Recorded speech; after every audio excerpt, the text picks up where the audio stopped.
Sunrise and streaming on CrossroadsToday.com. A deadly confrontation at Trump's Mar-a-Lago in Florida, the latest as authorities now investigate. And major changes are coming to Victoria's transit, what riders can expect. Plus, Victoria voters still have time to cast their ballots before Election Day. We have when and where you can vote. And this morning, it might be a little chilly out there with temps in the 30s, but if you don't like the cool weather, the sunshine's going to be with us all week to warm us up. All that in the weather coming up. You're watching 25 News Now Sunrise. Good morning, Crossroads, and welcome to your Monday morning. Monday morning. It's a brand new week, and we're starting out kind of chilly. Yes, we're starting out kind of chilly. And Parker, I want to know, are we going to have less or more fog than we did last week? You know, I'm going to say just about no fog for the entire week because we're looking at some dry air entering the picture right about now. Maybe some this weekend, which we'll talk about in a little bit. But this morning, what I really want to talk about is that sunrise. Look how gorgeous it is this morning, y'all. We have all sorts of colors out there. Go out there and take a picture and send it to us, why don't you? But if you're going to do that, grab a jacket. It's a little cool out there, like we were saying, kind of chilly. 38 degrees out in Victoria County. Temperatures are about 1 to 2 degrees warmer in the city. 39 right here, right outside the station on Navarro. But our dew point, about 12 degrees off, is bringing us a much more comfortable humidity, 62%, which we'll talk more on that here in a second. We're all starting out about the same. This morning, upper 30s. Once again, it is not freezing in Karnes City. That's happening. It's a little bit of an error on the station over there, but we're still technically cooling because our skies are starting to clear up. And off the East Coast, we have a northeaster we're going to be talking about here in a little bit as well. We're also going to be talking about our humidity. It's moderate right now, but that is going to be plummeting this afternoon. We're going to be looking pretty dry. So those kiddos heading out the door, they're going to need the jacket for the morning. It's chilly out there, but that sun's going to warm us up nicely. And we'll talk about all that next. Here's a look at how many people voted early on Sunday. 102 people voted in person and no mail-in ballots were received. So far, 2,152 people have voted early in the March primary. If you haven't voted yet, there's still time. Early voting for the March 3rd primary runs today through Friday. Polls are open from 7 a.m. to 7 p.m. this week with Election Day on Tuesday, March 3rd. Early voting takes place at the Dr. Petty Dodson Public Health Center. That's at 2005 North Navarro. Now to the latest on the fatal shooting at Trump's Mar-a-Lago resort in Florida. ABC's Nicole D'Antonio is in Washington with the details, as authorities say the suspect was armed. This morning, investigators piecing together the events leading up to an intruder breaching the secure perimeter of Donald Trump's Mar-a-Lago estate in Florida. The FBI identifying the suspect as 21-year-old Austin Tucker Martin of North Carolina. He was shot shortly after 1 a.m. yesterday after bringing a canister of gasoline and brandished a gun in front of security personnel. He was ordered to drop those two pieces of equipment that he had with him, at which time he put down the gas can, raised the shotgun to a shooting position. At that point in time, the deputy and the two Secret Service agents fired their weapons and neutralized the threat. President Trump and First Lady Melania were at the White House when the shooting happened. Martin had been reported missing by his family on Saturday. He died at the scene. Our evidence response team is processing the scene, collecting evidence, and we'll continue to work the scene for as long as it takes. Law enforcement later seen at a property associated with Martin in Cameron, North Carolina. A cousin of the suspect telling our North Carolina station WTVD that the family generally supports Trump, but that the suspect's feelings were unclear. That cousin also saying he was quiet and inexperienced with guns. Now, FBI and Secret Service trying to figure out what Martin was planning and why.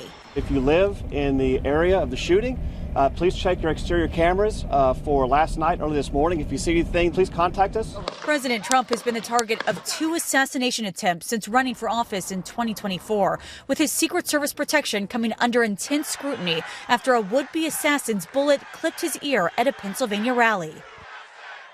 And just last week, police arrested a man they say was racing towards the Capitol with a shotgun who allegedly claimed he wanted to talk to members of Congress.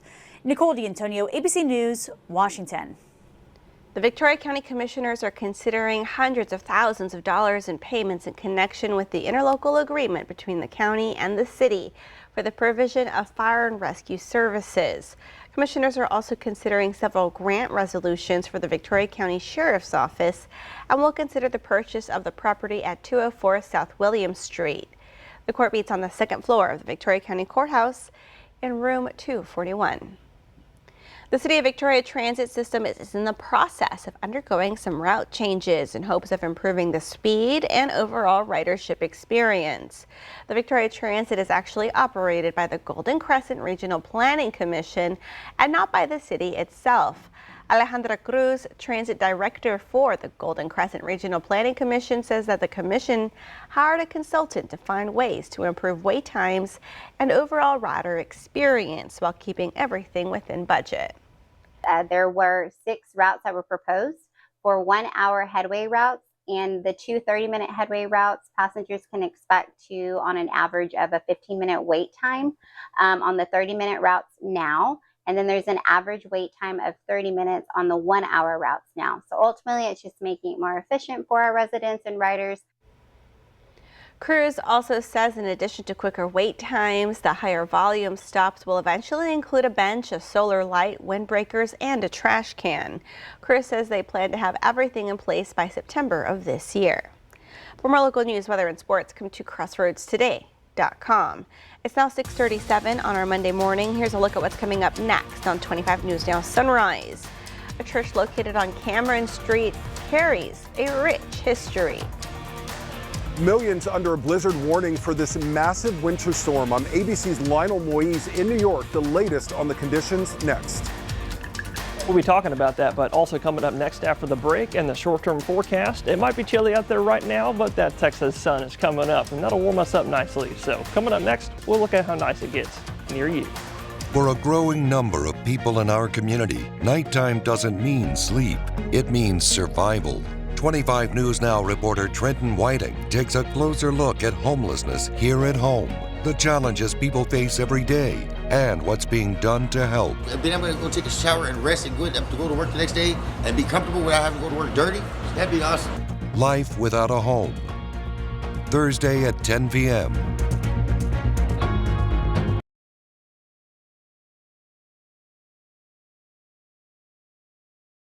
Fire burned along State Highway 185 over the weekend, forcing road closures and drawing crews from multiple agencies.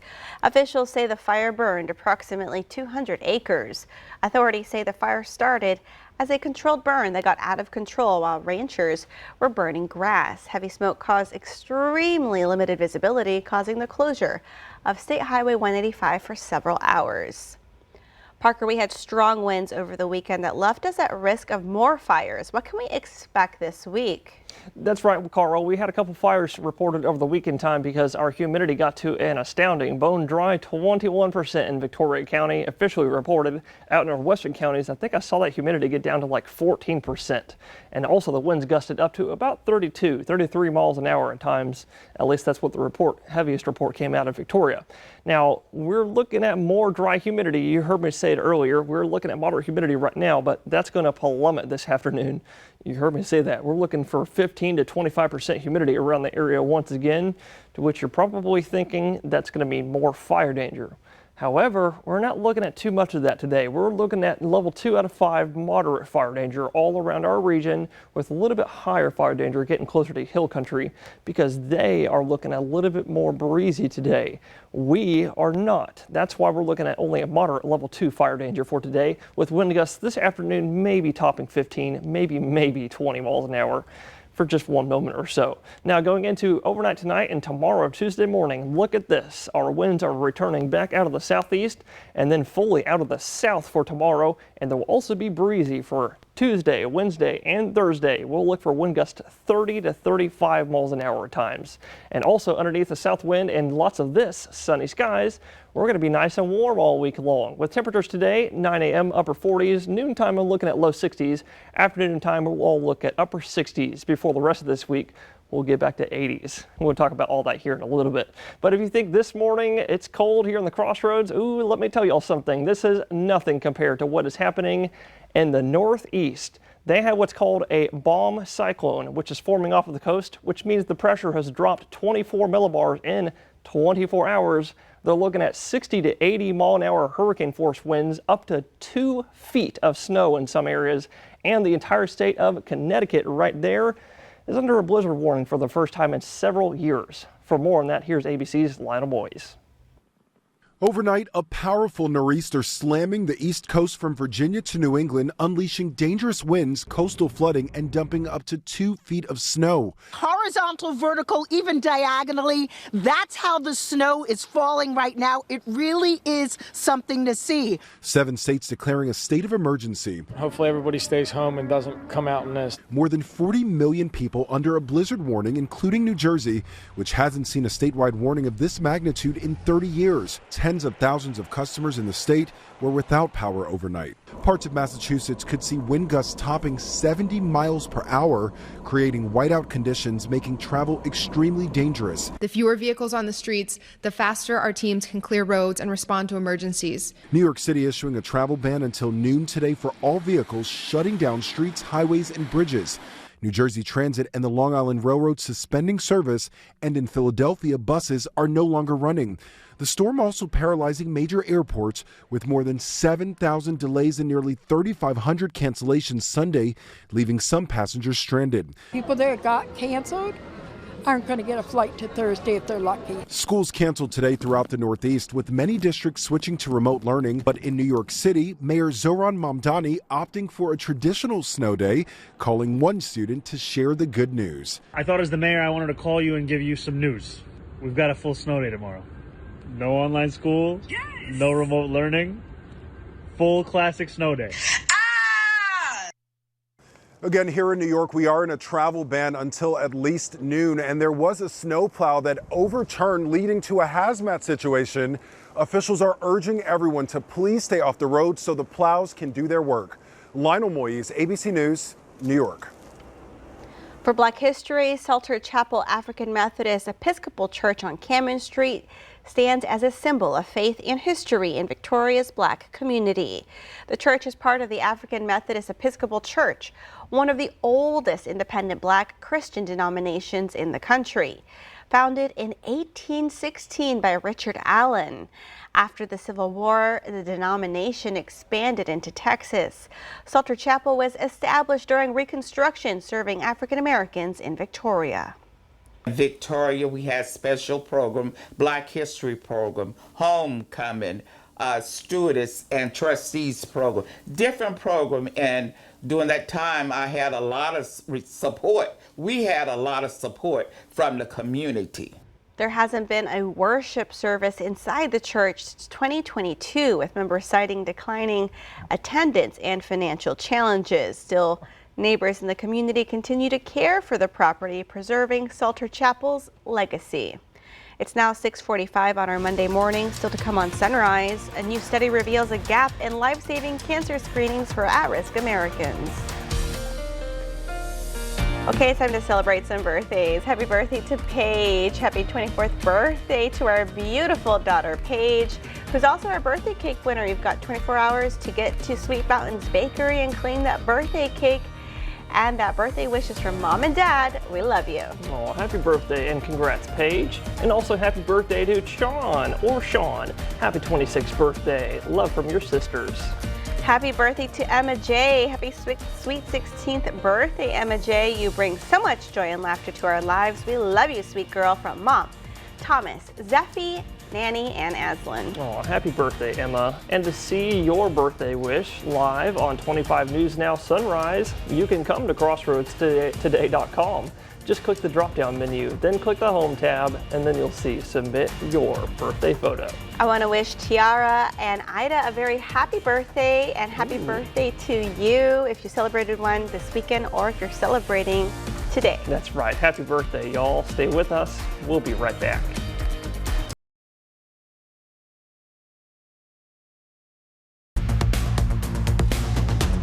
Well, good morning, Crossroads. Once again, if you're not a fan of this chilliness this morning, don't you worry about a thing, because a lot of y'all saw that 7-day forecast a few moments ago, and you probably already know what I'm about to say. We're looking at lots more nice, warm weather for the rest of this week. Both today, Monday, and tomorrow, Tuesday, we will actually be close to what we're supposed to be this time of year, meaning close to average.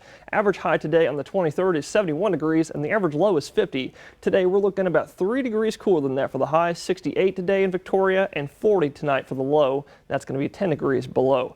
And we're still 2.5 inches below where we're supposed to be for rainfall totals to date. which unfortunately, you saw the 7-day, we're not looking at too much hope in that.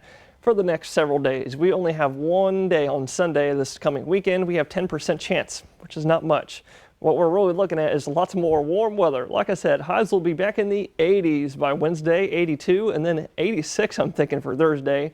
And if that's too warm, well, we have a front. It's going to be really weak. Nothing to get excited about because we're only dropping to 80 degrees for Friday and then right back to 82 for the weekend. Low temperatures all week long will be warming as well. Tomorrow morning will be our last chilly one in the 40s before all week long we're back in the 50s and 60s. And you're probably thinking to yourself, are we going to have any kind of change in our atmosphere next several days? Not really. It's because of this. East Coast has that system, West Coast has another low, but that's not coming our way because high pressure is going to win the battle, bringing us our ridging and stable atmosphere. And we'll talk about all that and more later on Sunrise. A new study suggests that most Americans at risk for lung cancer are not getting the screening. Christiane Cordero has more on the screening that could save lives.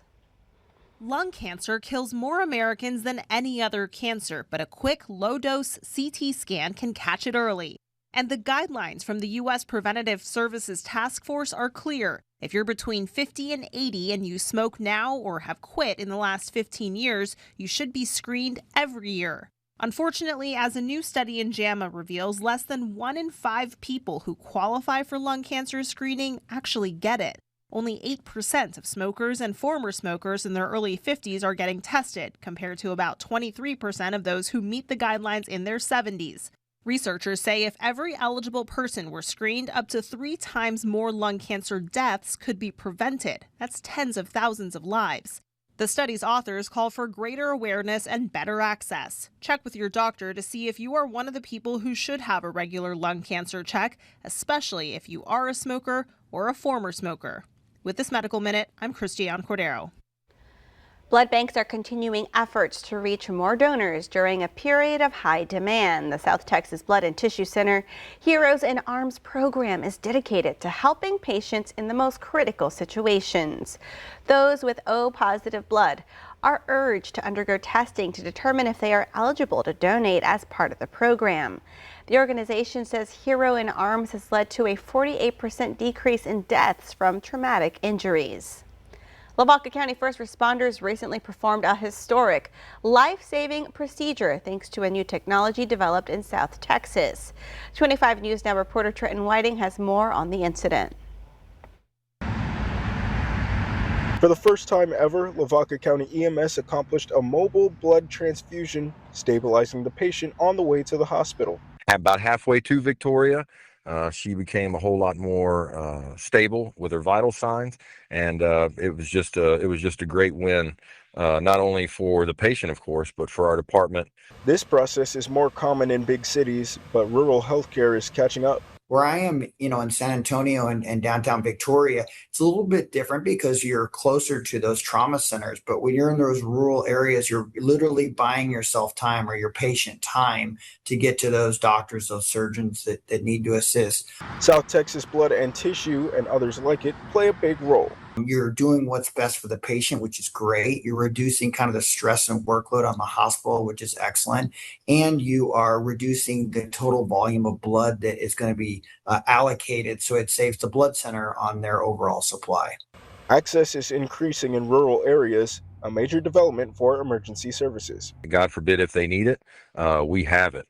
This is a very logistics-heavy program. It's taken us months and months and months just to get to this point, and all of our employees have done great being able to train and get to the point to where we're at now to deliver this to our citizens and our visitors of the county. We're looking at some funding and training as we speak right now for our next step in this program. Trenton Whiting, KAVU TV, 25 News Now. Director Furr says the program used ideas developed by the military to create this process. He says the South Texas Blood and Tissue Center restocked their mobile blood supply quickly before they returned from the hospital. Still to come on Sunrise News to Know Before You Go. A look at the livestock show as it reaches a major milestone.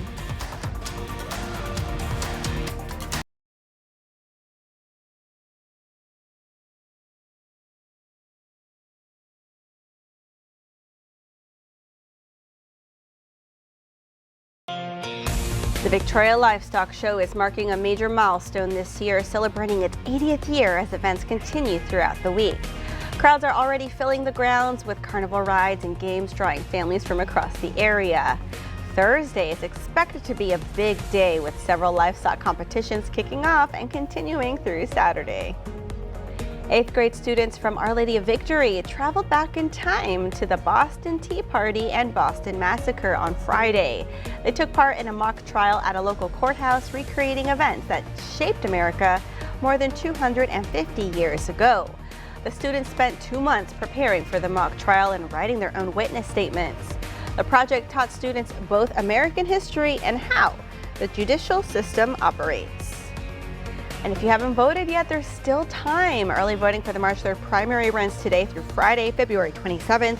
Polls are open from 7 a.m. to 7 p.m. this week, with Election Day on Tuesday, March 3rd.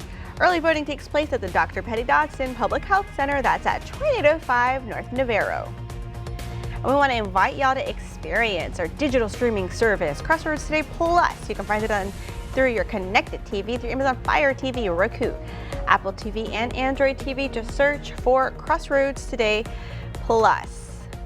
And if you got tired of those foggy mornings last week, Parker says it's going to be much clearer skies all week long. That's right. Because of our stable, warming, ridging atmosphere on top of our heads, we're going to be looking quite clear and sunny over the next several days. And in fact, this morning, we're starting out the day with, if you ask me, the dictionary definition of a beautiful, perfect sunrise. As you can see, the sun is just now coming up over the horizon, providing us with all sorts of beautiful colors this morning.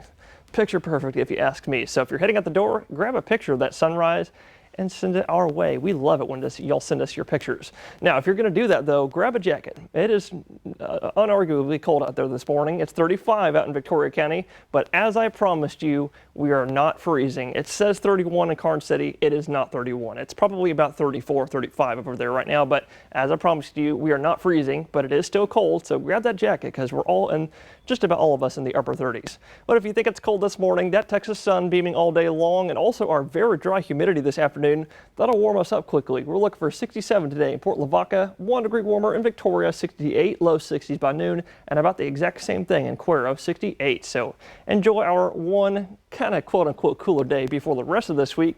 Like I said, that continued sunshine is going to warm us up even more. We'll be back in the 70s tomorrow and then back in the 80s by the midweek. All right, thank you, Parker, and thank y'all for joining us this morning. Be sure to get out and vote. Join Shauna, Don, Maclovia, and Max today for 25 News Now at 5, 6, and 10. Make it a great start to your week.